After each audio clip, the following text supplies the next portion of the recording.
السلام علیکم، کیسے ہو آپ سب لوگ؟ امید کرتی ہوں آپ سب لوگ ٹھیک ہوں گے، خیریت سے ہوں گے۔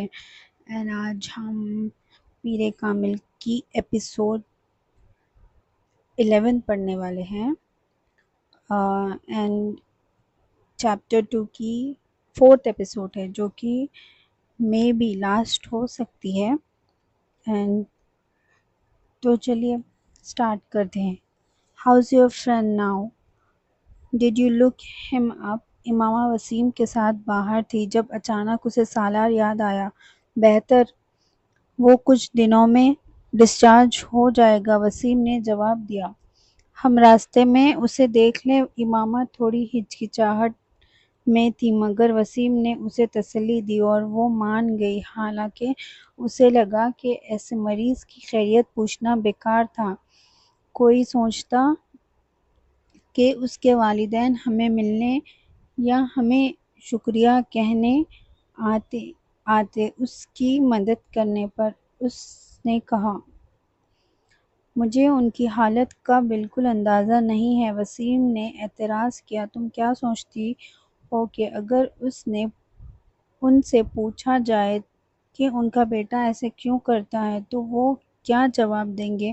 مزاح کے لیے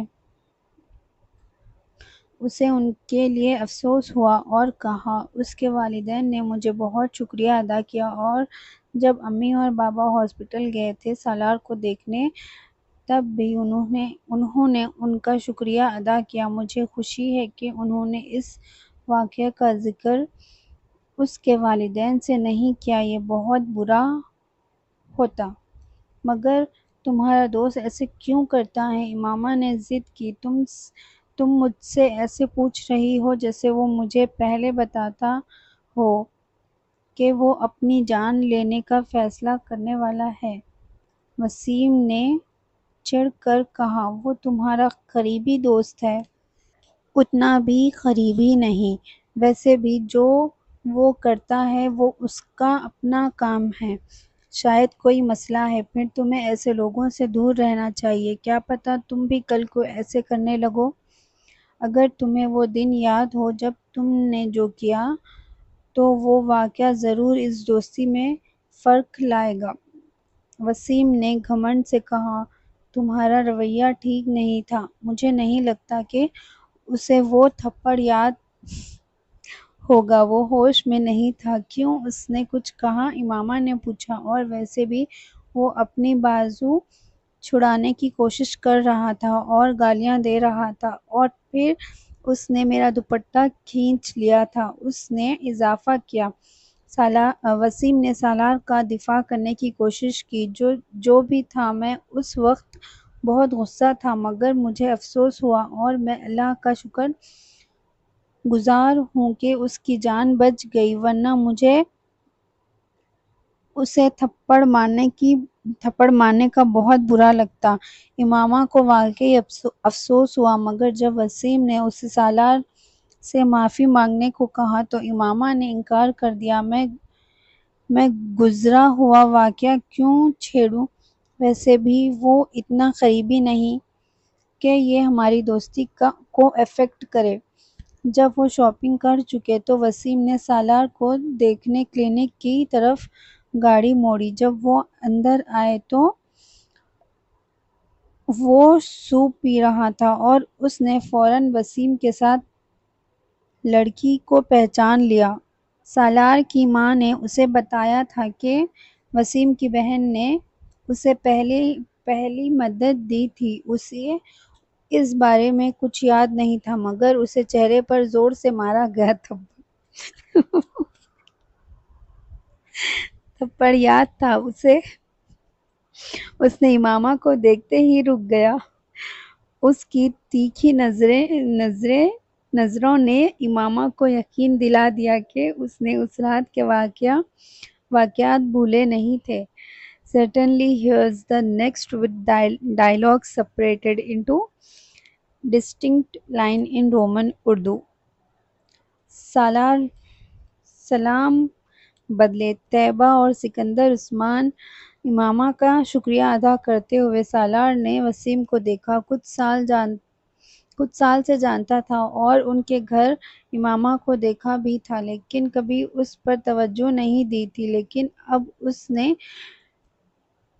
اس کو نظر سے گھورا۔ اس کا اس پر شکریہ یا قرض نہیں تھا، اس نے اس کے مقصد کو بگاڑ دیا تھا اپنی جان بچا کے۔ امامہ اس کی ماں سے بات کرتی رہی، مگر اس کی نظر کو اس پر محسوس کیا۔ پہلے کبھی کسی نے اس کو ایسے نفرت بھری نظر سے نہیں دیکھا تھا۔ اس کو محسوس ہوا جیسے وہ چلی جائے۔ سالار اس کی نظریے میں اور گر گیا۔ اس کا ارادہ تھا کہ وہ معافی مانگنے والا تھا، لیکن اب اس کو اور زور سے 2 تھپڑ مارنا چاہتی تھی۔ تھوڑی دیر بعد الوداع کہہ کر وہ چلی گئی، مگر امامہ نے سالار کو منہ نہیں لگایا اور بنا اس کو دیکھے چلی گئی۔ اس کو بہت آرام ہوا کہ وہ باہر نکل گئی۔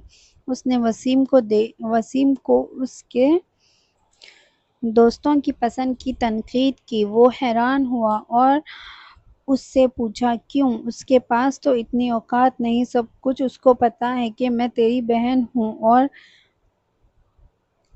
اور کہ میں تیرے کمرے میں تھی۔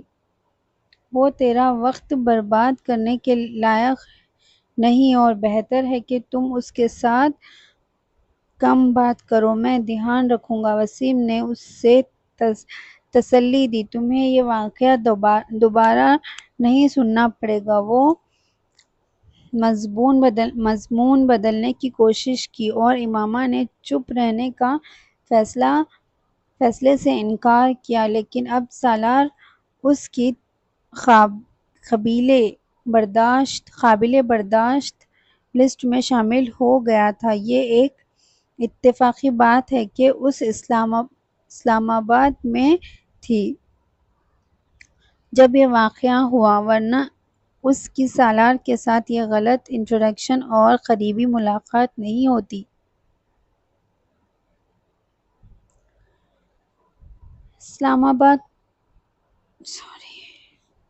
اسلام قبول کرنے کے بعد امامہ نے پہلی بار جلال انصار کو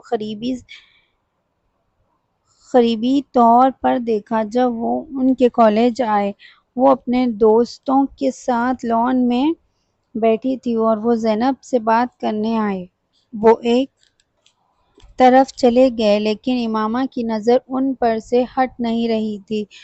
اسے ایک عجیب سی خوشی محسوس ہوئی۔ وہ چلے گئے، مگر اس کی نظر ان کا پیچھا کرتی رہی جب تک وہ نظر سے اوجھل نہیں ہو گئے۔ ان کی دوستیں گفتگو میں مصروف تھیں، مگر وہ اپنی ارد گرد سے بے خبر تھی۔ جب اسے وہ اور نظر نہیں آئے تب اسے حقیقت کا احساس ہوا۔ اس کی دوسری ملاقات جلال سے زینب کے گھر ہوئی جب وہ کالج کے بعد اس کے ساتھ گئی۔ زینب اپنی دوستوں کو بلاتی رہی، مگر سب نے کسی نہ کسی بہانے سے منع کر دیا، اسی لیے امامہ ساتھ چلی گئی۔ اسے زینب کے گھر میں ایک بے وجہ کا سکون محسوس ہوتا تھا، شاید یہ جلال کی وجہ سے تھا۔ امامہ ڈرائنگ روم میں انتظار کر رہی تھی جب زینب چائے لینے گئی۔ جلال اندر آئے اور امامہ کو دیکھ کر حیران ہو گئے۔ انہیں وہاں اسے دیکھنے کی توقع نہیں تھی۔ انہوں نے اپنی معمولی طور پر اسے سلام کیا اور امامہ نے شرماتے ہوئے جواب دیا۔ تم زینب کے ساتھ آئی ہو؟ انہوں نے پوچھا۔ وہ کہاں ہے؟ مجھے اس سے بات کرنی ہے۔ مجھے نہیں پتا تھا کہ اسے مہمان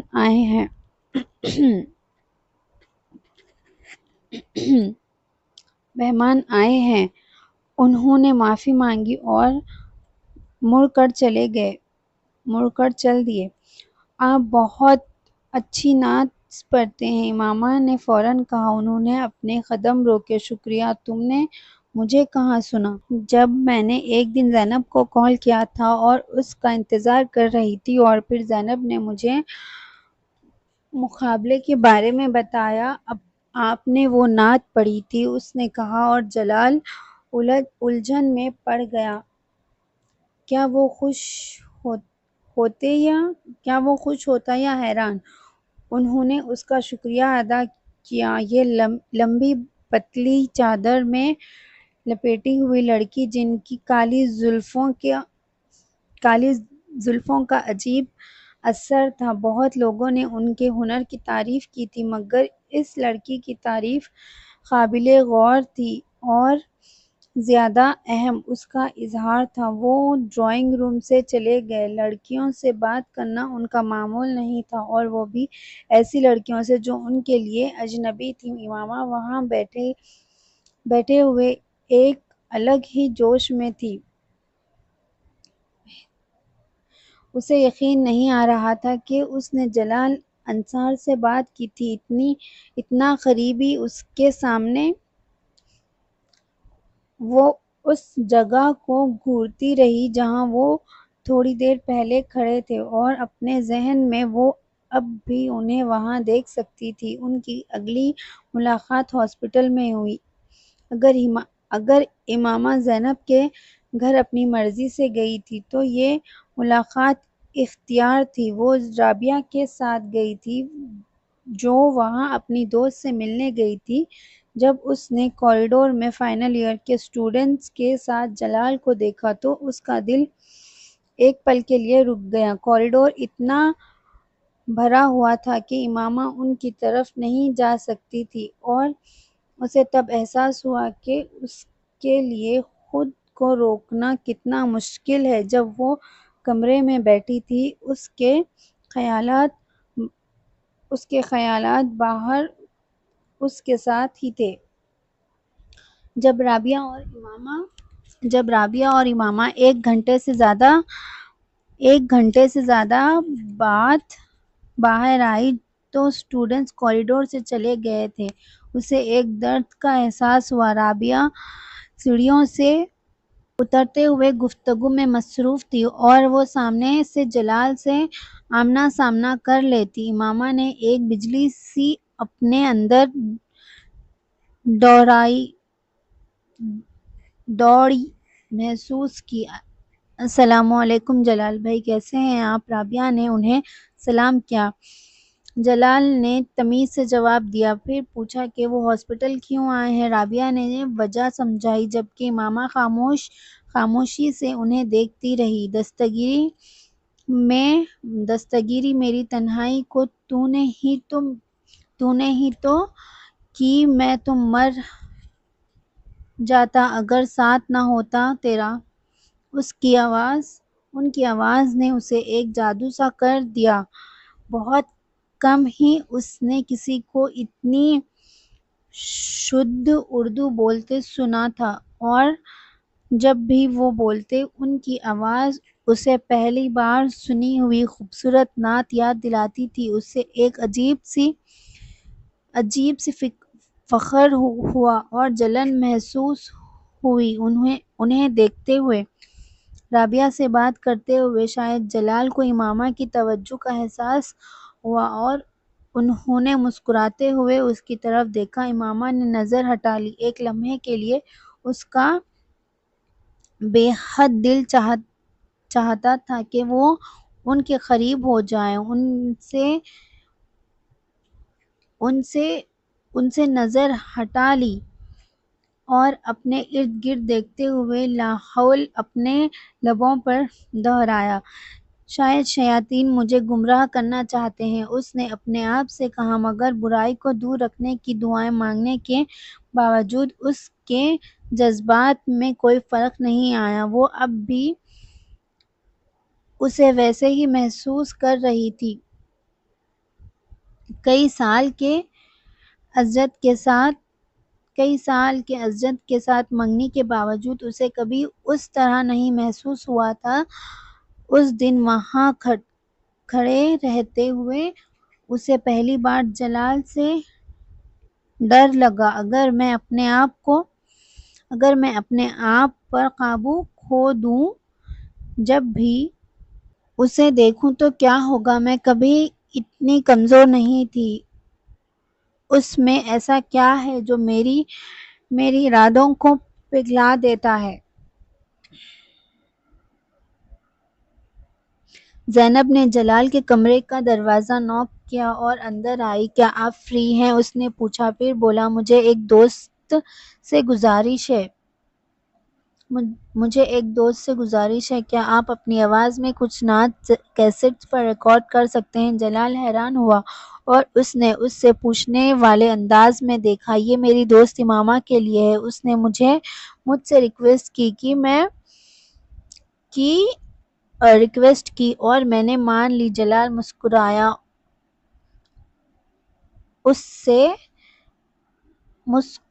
اسے اس سے ملاقات یاد آئی۔ کیا وہ وہی لڑکی ہے جو وہاں تھی؟ اس نے پوچھا۔ ہاں، وہ اسلام آباد سے ہے مگر یہاں پڑھتی ہے۔ وہ ہاسٹل میں رہتی ہے۔ اس کے والد ایک بڑے انڈسٹریلسٹ ہیں مگر وہ بہت ماڈسٹ ہے، زینب نے بتایا۔ جو میں نے دیکھا اس کے ساتھ لگتا ہے وہ بہت دینی ہے۔ جلال نے دیکھا، کالج کا ماحول اس پر اثر نہیں کیا؟ ہاں، جب سے وہ آئی ہے ہمیشہ چادر لیتی ہے اور مجھے لگتا ہے اس کا خاندان بہت کنزرویٹو ہے مگر سب بہت ویل ایجوکیٹڈ ہیں۔ اس کے بھائی اور بہنیں بھی۔ وہ سب سے چھوٹی ہے، زینب نے بتایا۔ تو آپ کیسٹس ریکارڈ کریں گے نا؟ کل مل جائیں گی، اس نے جواب دیا۔ زینب کمرے سے چلی گئی اور وہ واپس اپنی کتاب پڑھنے لگی۔ ان کی اگلی ملاقات لائبریری میں ہوئی۔ امامہ کا ریاکشن بالکل اچانک تھا جب اس نے وہاں دیکھا۔ وہ آگے بڑھی اور اسے سلام کیا۔ میں آپ کا شکریہ ادا کرنا چاہتی تھی۔ جلال نے حیرانی سے اس کی طرف دیکھا۔ کیسٹس کے لیے؟ اس نے مسکراتے ہوئے کہا، مجھے اندازہ نہیں تھا کہ مجھ سے ایسی درخواست کی جائے گی۔ آپ بہت نصیب والے ہیں، اس نے دھیمی آواز میں کہا۔ کس طرح؟ ہر طرح سے آپ کو بہت کچھ ملا، آپ بھی بہت نصیب والی ہیں، اس نے جواب دیا۔ اس نے اس کی طرف اداسی بھری مسکراہٹ کے ساتھ دیکھا اور جلال کو شک ہوا کہ اس کی آنکھیں نم ہیں۔ اس نے اپنی نظر جھکا لی۔ شروعات میں میرے پاس کچھ نہیں تھا لیکن اب ہے، اس نے اتنی ہی نرمی سے کہا۔ جلال اس کے الفاظ کو سمجھنے کی کوشش کر رہا تھا۔ آپ کے پاس نبی محمد صلی اللہ علیہ وسلم کے لیے اتنی عزت، اتنا پیار ہے، جب آپ ان کا نام لیتے ہیں اس نے ادھوری بات چھوڑ دی مگر جلال اس کے الفاظ مکمل ہونے کا انتظار کرتا رہا۔ مجھے آپ سے جلن ہوتی ہے، اس نے کہا۔ ہر کوئی آپ کی طرح محسوس نہیں کرتا، نہ ہی وہ اپنی محبت کا اظہار آپ کی طرح کر سکتا ہے۔ اسی طرح سے جو سننے والے کو نبی محمد صلی اللہ علیہ وسلم کے قدم پر گرنے پر مجبور کر دے، حضرت محمد صلی اللہ علیہ وسلم بھی آپ کو پیار کرتے ہوں گے۔ اس نے اس کی طرف دیکھتے ہوئے کہا، صاف آنکھوں سے۔ شاید یہ میری غلط فہمی تھی، اس نے سوچا، پھر بولا، مگر ایسا ہے تو واقعی میں بہت نصیب والا ہوں۔ میں صرف اتنا جانتا ہوں کہ مجھے ہمارے نبی صلی اللہ علیہ وسلم کے لیے گہرا پیار اور عزت محسوس ہوتی ہے اور یہ میرے لیے واقعی ایک برکت ہے۔ اللہ کچھ لوگوں کو ہی یہ احساس دیتا ہے، جلال نے جذبات کے ساتھ کہا، اور امامہ اپنی نظر اس پر سے ہٹا نہیں سکتی تھی۔ اس نے کبھی اپنے آپ کو اتنا چھوٹا محسوس نہیں کیا جتنا اب کر رہی تھی۔ شاید میں بھی کبھی ناچ پڑھوں لیکن جلال انصار کی شدت کے ساتھ نہیں۔ میری آواز لوگوں کو کبھی بھی ایسے نہیں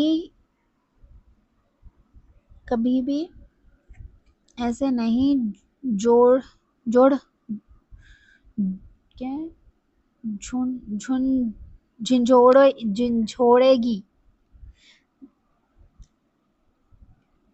جیسے ان کی تلاوت کرتی ہے۔ اس نے افسوس کے ساتھ سوچا۔ جب وہ لائبریری سے دور چلی گئی، ان ملاقاتوں کے بعد امامہ نے اپنی پوری کوشش کی کہ وہ جلال سے دور رہے، ایون اس کے بارے میں سوچنے سے بھی دور رہے۔ اس نے زینب سے بھی فاصلہ بڑھانے کی کوشش کی لیکن سب بیکار۔ ہر گزرتے دن کے ساتھ اس کی مجبوری بڑھتی گئی اور وہ بالکل ٹوٹ گئی۔ اس میں کچھ ہے جو میری سب دیواریں توڑ دیتا ہے۔ اس نے تسلیم کیا، شاید یہ تسلیم کرنا ہی تھا جو اس کا دھیان پھر جلال کی طرف لے گیا۔ شاید پہلے یہ غیر ارادی عمل تھا، لیکن اب اس نے جان بوجھ کر جلال کو عزت کی جگہ اپنی زندگی میں رکھ دیا۔ مجھے ایسے شخص کی ساتھیت کی تلاش کرنا غلط کیا ہے جن کی آواز مجھے میرے نبی محمد صلی اللہ علیہ وسلم کے حضور لے آتی ہے۔ مجھے ایسے شخص کی خواہش کیوں نہ ہو جو نبی محمد صلی اللہ علیہ وسلم سے میرے سے زیادہ محبت کرتا ہے۔ مجھے دعا کیوں نہ کرنی چاہیے کہ ہمارے نصیب جڑیں، کہ ان کا نام میری پہچان ہو۔ وہ ایک ایسے شخص ہیں جن کو میں جانتی ہوں، جن کو میں ان کی برکتوں کے لیے جلن کرتی ہوں۔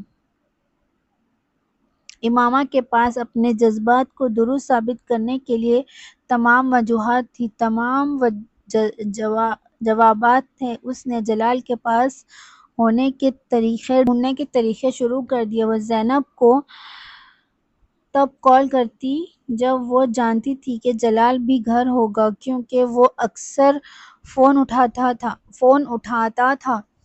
بے مقصد گفتگو ان کے درمیان لمبی اور مقصد بند ہوتی گئی اور آخرکار وہ ملنے لگے۔ جویریہ، رابعہ اور زینب کو امامہ اور جلال کی بڑھتی ہوئی دوستی کا پتہ نہیں تھا۔ وہ ایک ہاؤس جاب کر رہا تھا اور امامہ اکثر ان کے ہاسپٹل جاتی۔ انہوں نے اپنے پیار کا اظہار نہیں کیا تھا، لیکن وہ اپنے جذبات سے پوری طرح واقف تھے۔ اسے پتہ تھا کہ امامہ کے جذبات اس کے لیے صرف اٹریکشن سے زیادہ ہے اور وہ بھی اپنے جذبات کے بارے میں واقف تھی۔ جلال اتنا دینی تھا کہ اس نے کبھی نہیں سوچا کہ وہ کسی لڑکی کے ساتھ ایسے انوالوڈ ہوگا یا اس سے ایسے ملے گا، لیکن سب کچھ غیر ارادی اور آہستہ آہستہ ہوا۔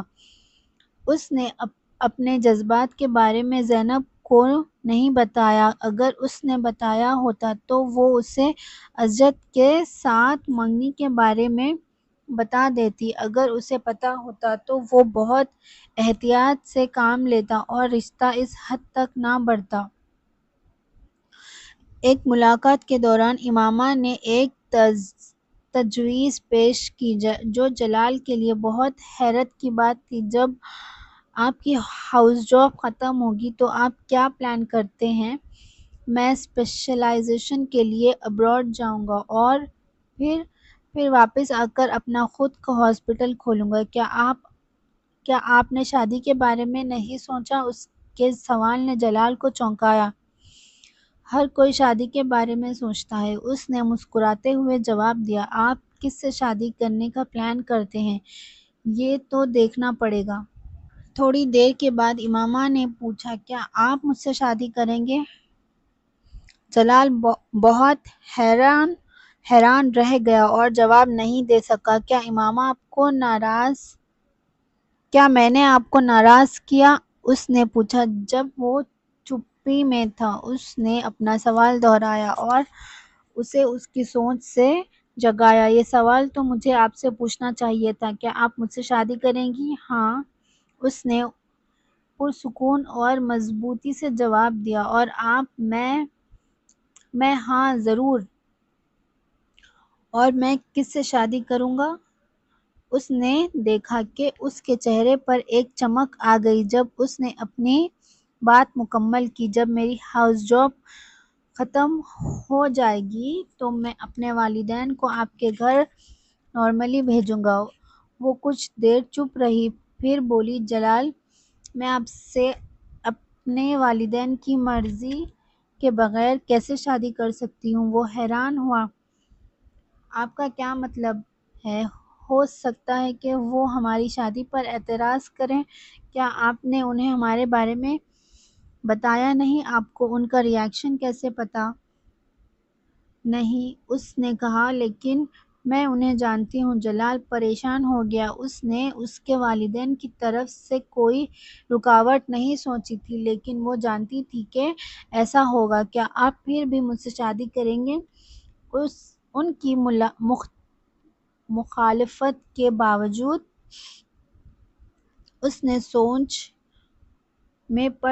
وہ سوچ میں پڑ گیا اور اس کی چپی نے امامہ کو پریشانی میں ڈال دیا۔ آخرکار اس نے بولا، ہاں، پھر بھی آپ میری ایک لوتی چوائس ہوں گی۔ میں کسی اور سے شادی کرنے کا سوچ بھی نہیں سکتا۔ میں آپ کے والدین کو منانے کی کوشش کروں گا، لیکن اگر وہ انکار کرتے ہیں تو بھی ہم آگے بڑھیں گے۔ کیا آپ کے والدین مان جائیں گے؟ اس نے پوچھا۔ کیا آپ کے والدین مان جائیں گے؟ اس نے پوچھا۔ ہاں، اور اگر نہیں مانے تو میں انہیں منا لوں گا۔ وہ کبھی مجھے انکار نہیں کرتے۔ اس نے فخر کے ساتھ کہا۔ Hello ma'am. ہیلو۔ امامہ نے آواز سن کر مڑ کر دیکھا۔ یہ سالار تھا، کچھ فٹ دور، ہمیشہ کی طرح فارغ۔ اس کی شرٹ کے بٹن کھلے ہوئے تھے اور ہاتھ جینس کی جیبوں میں۔ تیمور بھی اس کے ساتھ تھا۔ ایک لمحے کے لیے امامہ سمجھ نہیں پائی کہ کیا کرے۔ چلو میں تمہیں اس لڑکی سے ملواتا ہوں، سالار نے کہا جب اس نے امامہ کو بک شاپ میں دیکھا۔ یہ چادر پہنے ہوئی شخص؟ تیمور نے حیران ہوتے ہوئے کہا جب اس نے اسے دیکھا۔ یہ کون ہے؟ یہ وسیم کی بہن ہے۔ تمہارا ان سے کیا لینا دینا؟ وسیم اور اس کی فیملی بہت کنزرویٹو ہے، تو تم اس سے ملنا کیوں چاہتے ہو؟ میں پہلی بار نہیں مل رہا، پہلے بھی مل چکا ہوں، اور ویسے بھی اس سے بات کرنے میں کیا حرج ہے؟ سالار نے تیمور کے اعتراضات کو نظر انداز کر دیا۔ امامہ کی نظر میگزین سے ہٹ کر سالار اور اس کے دوست پر پڑ گئی۔ کیسی ہو؟ اس نے پوچھا جب اس نے دیکھا کہ وہ ان کی طرف دیکھ رہی ہے۔ ٹھیک ہوں، اس نے جواب دیا۔ سالار نے تیمور کا تعارف کرایا۔ کہہ رہا تھا کہ وہ بھی وسیم کا دوست ہے۔ وسیم وہاں باہر ہے۔ اس نے شاپنگ سینٹر کی طرف اشارہ کیا۔ مگر ہم یہاں اس سے ملنے نہیں آئے، سالار نے کہا۔ اس نے سنجیدگی سے سالار کو دیکھا۔ ہم تم سے بات کرنے آئے ہیں۔ مجھے تم لوگ اچھے سے نہیں پتا، تو بات کرنے کے لیے کیا ہے؟ اس نے ٹھنڈے لہجے میں جواب دیا۔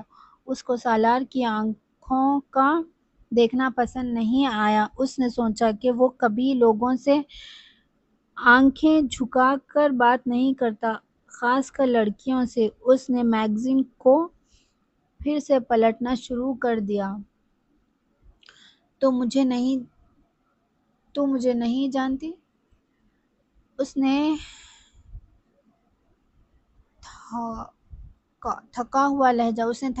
تھکے ہوئے لہجے میں کہا، میں تمہارے گھر کے بالکل ساتھ رہتا ہوں۔ بالکل رہتے ہو، مگر میں تمہیں پرسنل طور پر نہیں جانتی۔ اس نے واضح کیا۔ نظر اب بھی میگزین پر تھی۔ کچھ مہینے پہلے تم نے میری جان بچائی تھی۔ اس نے پھر سے اس کا مذاق اڑایا۔ ایک میڈیکل اسٹوڈنٹ کے طور پر یہ میرا فرض تھا۔ میں کسی کے لیے بھی یہی کرتی جو میرے سامنے مر رہا ہوتا۔ اب اگر تم مجھے معاف کرو تو میں بزی ہوں۔ سالار نے ہلن نہیں کیا۔ حالانکہ تیمور نے اس کی آستین کھینچی۔ سالار نے ہلن نہیں کیا، حالانکہ تیمور نے اس کی آستین کھینچنے کی کوشش کی۔ اس نے وسیم کی وجہ سے امامہ کا کچھ لحاظ کیا۔ سالار نے اپنا ہاتھ چھڑایا۔ میں اس رات کے لیے تمہارا شکریہ ادا کرنا چاہتا تھا، حالانکہ تمہارا رویہ میرے ساتھ مکمل طور پر پروفیشنل نہیں تھا۔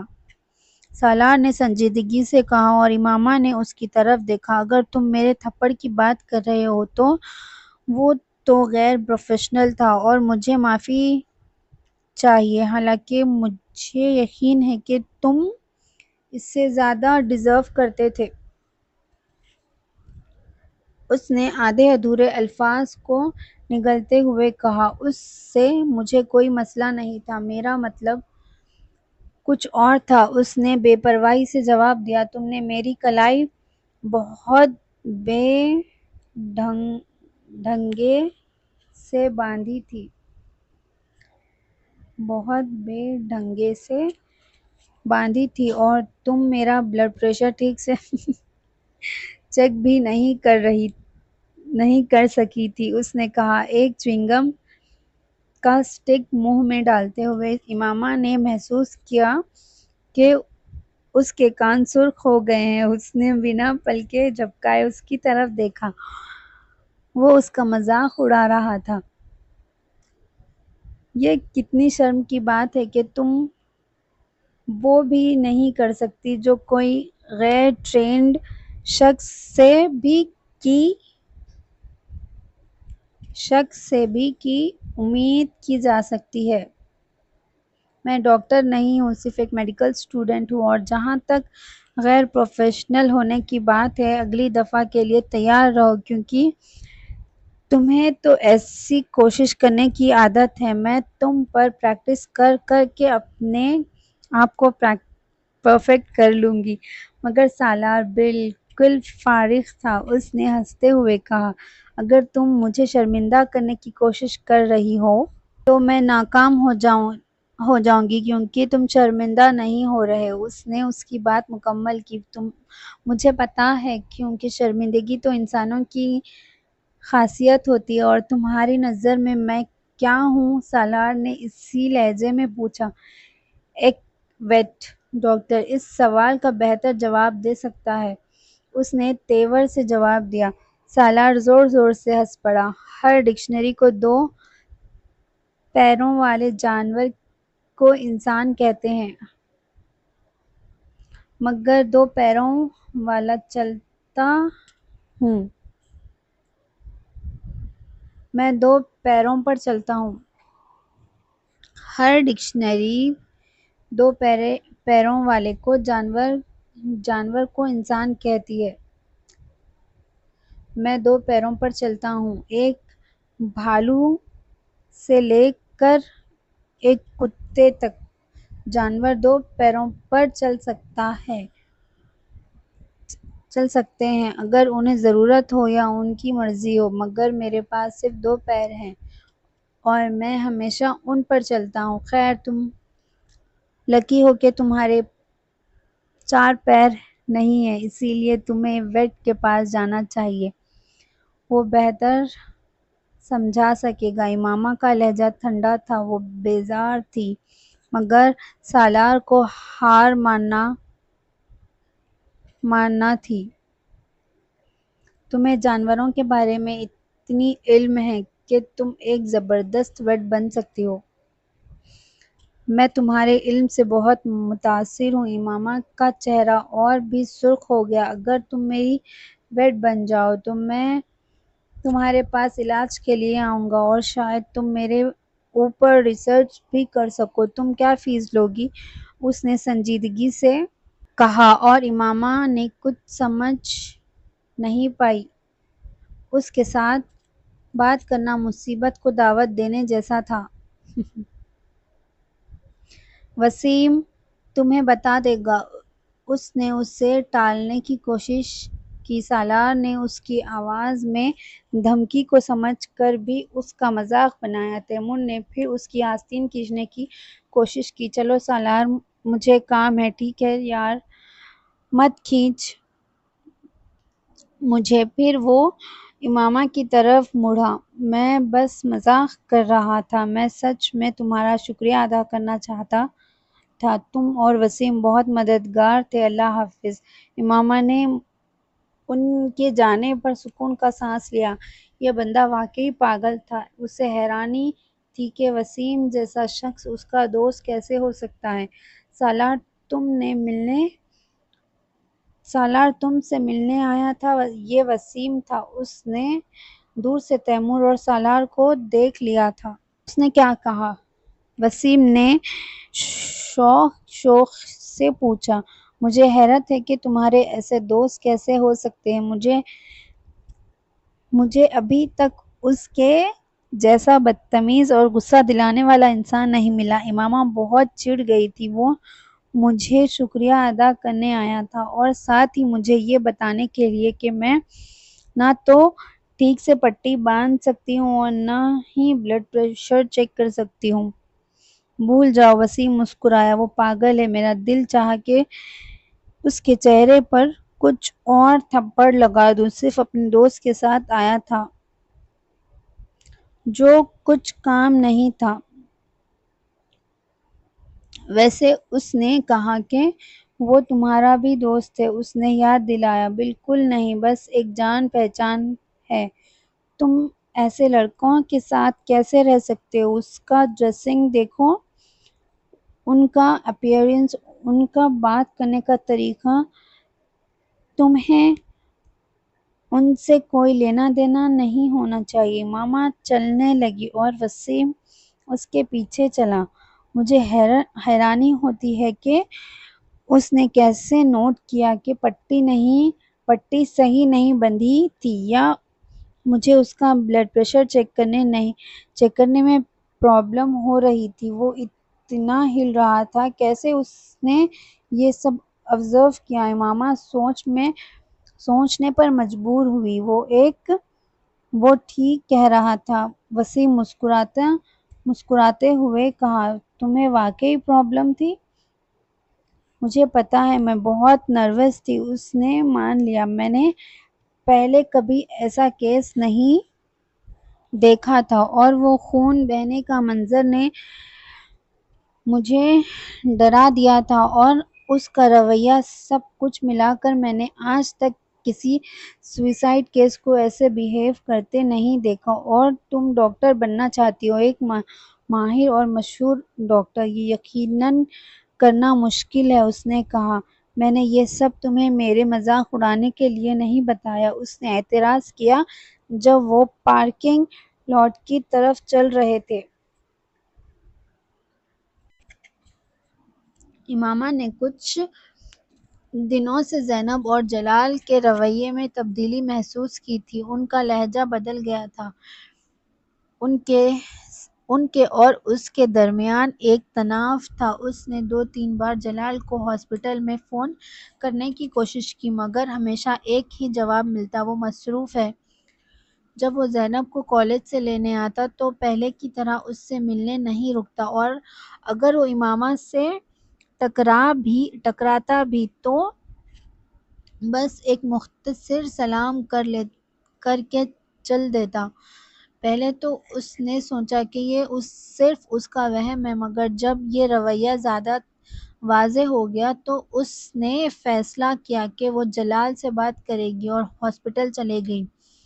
جلال کا رویہ ٹھنڈا اور بے پرواہ تھا۔ اس سے ملتے وقت اس کے چہرے پر ایک مسکراہٹ بھی نہیں تھی۔ کافی دن ہو گئے ہیں ہم ملے نہیں، سوچا کہ میں آ جاؤں، اس نے اپنے ڈر کو دور کرنے کی کوشش کرتے ہوئے کہا۔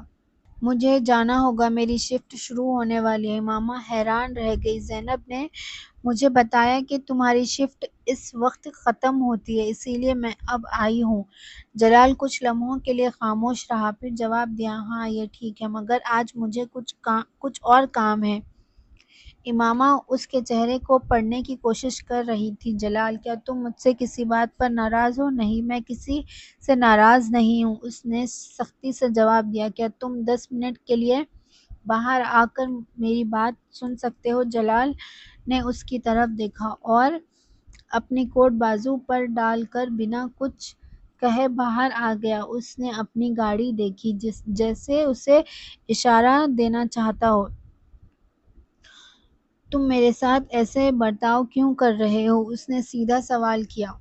کیا میں تمہارے ساتھ برا سلوک کر رہا ہوں؟ اس نے الٹا جواب دیا۔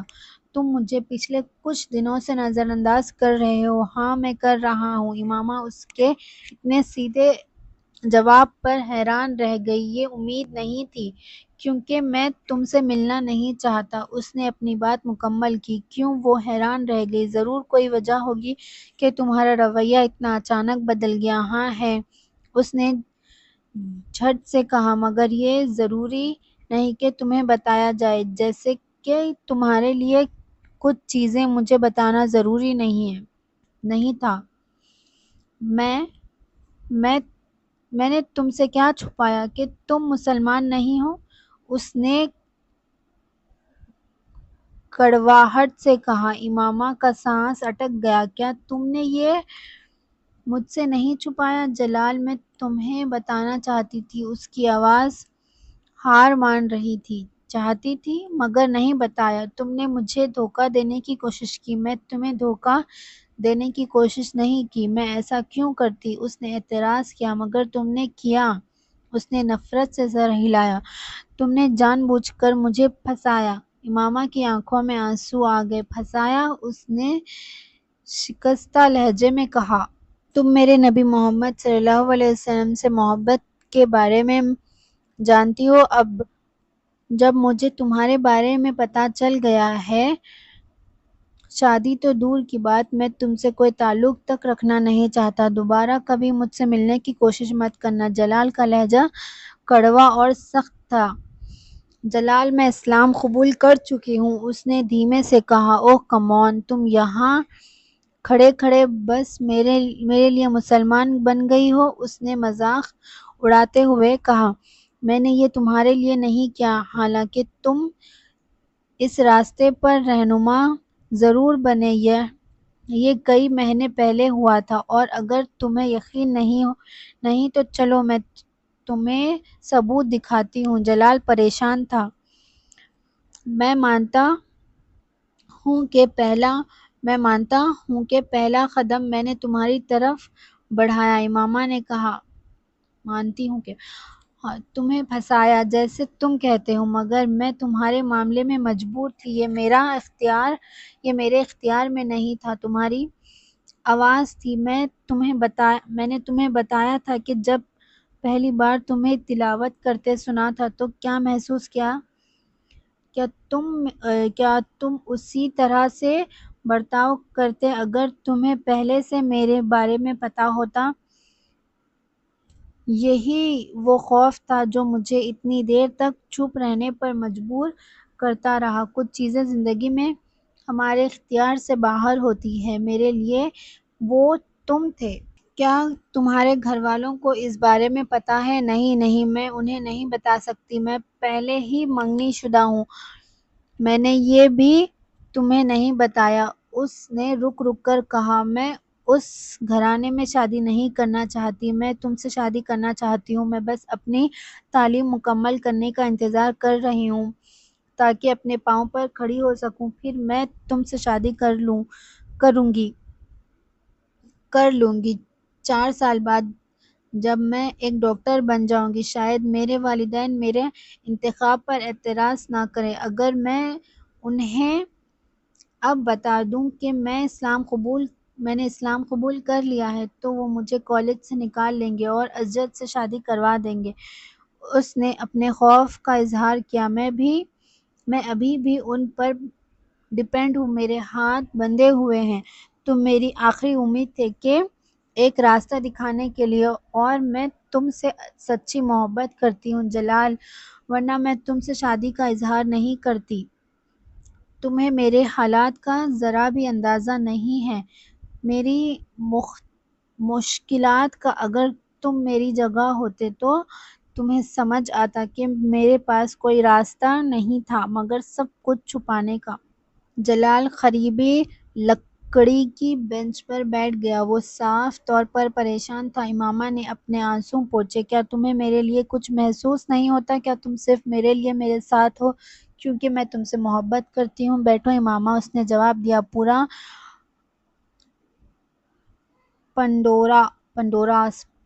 پینڈوراس باکس میرے سامنے کھلا ہے۔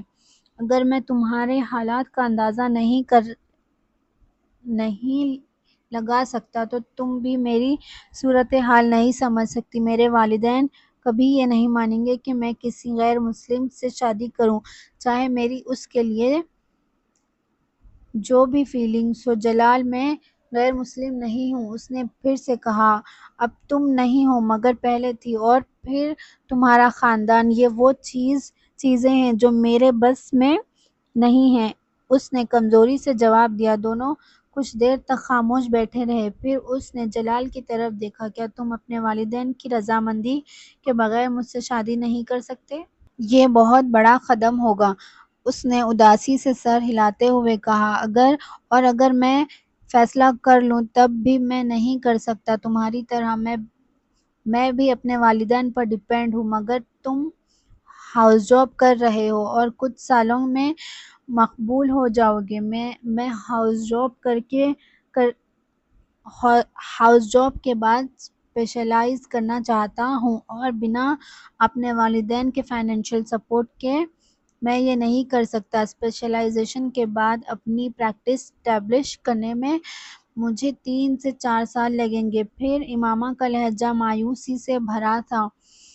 پھر مجھے سوچنے کا وقت دو، ایک راستہ نکالنے کا۔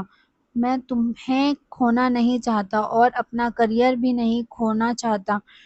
میرا مسئلہ یہ ہے کہ میرے پاس اپنا کچھ نہیں ہے۔ جو کچھ بھی ہے وہ میرے والدین کا ہے، اور وہ اپنی ساری جمع پونجی مجھ پر اس امید میں خرچ کر رہے ہیں کہ میں ان کے لیے کچھ کروں گا فیوچر میں۔ اس نے رک کر کہا، کیا یہ ممکن نہیں ہے کہ تمہارے والدین مجھے تم سے شادی کرنے کی اجازت دے دیں؟ اس صورت میں کم از کم میرے والدین مطمئن ہو جائیں گے کہ تم نے ان کی رضامندی کے بغیر مجھ سے شادی نہیں کی۔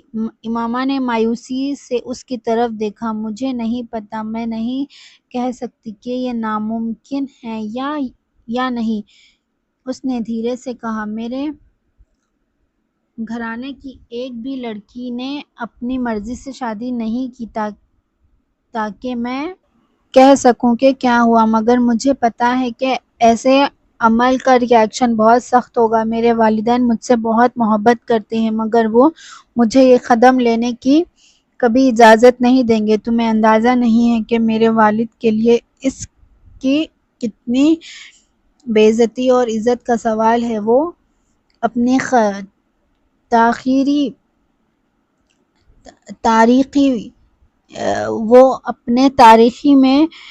تاریخی میری وجہ سے نہیں بدلیں گے، اور اگر مجھے اپنے خاندان سے کسی سپورٹ کی امید ہوتی تو میں تم سے مدد نہیں مانگتی۔ امامہ دھیمی آواز میں بول رہی تھی، اپنی آواز کو ٹوٹنے سے بچانے کی کوشش کرتے ہوئے۔ امامہ، میں تمہاری مدد کروں گا، میرے والدین مجھے رد نہیں کریں گے، حالانکہ انہیں منانے میں وقت لگے گا۔ میں تمہاری مدد کروں گا۔ تم ٹھیک کہہ رہی ہو، مجھے تمہاری مدد کرنی چاہیے۔ جلال سوچ میں مگن تھا مگر پریشان بھی۔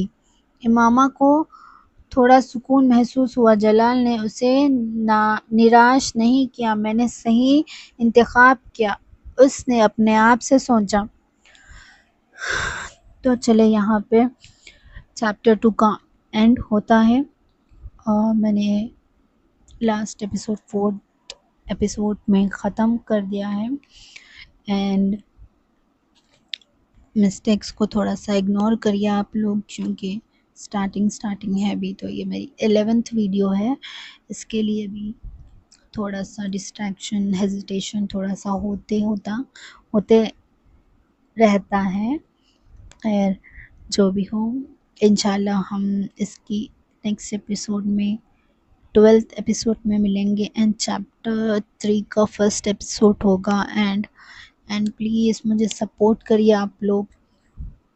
پتہ نہیں آپ لوگ تک کب مطلب کون سے ایئر میں آپ لوگ تک پہنچے گی بھی یا نہیں مجھے نہیں پتہ، کیونکہ میں نے بہت سے یوٹیوبرز سے سن رکھا ہے اینڈ کامنٹ سیکشنز میں بھی پڑھا ہے کیوں عمیرہ احمد اسٹرائکس کرتی ہیں.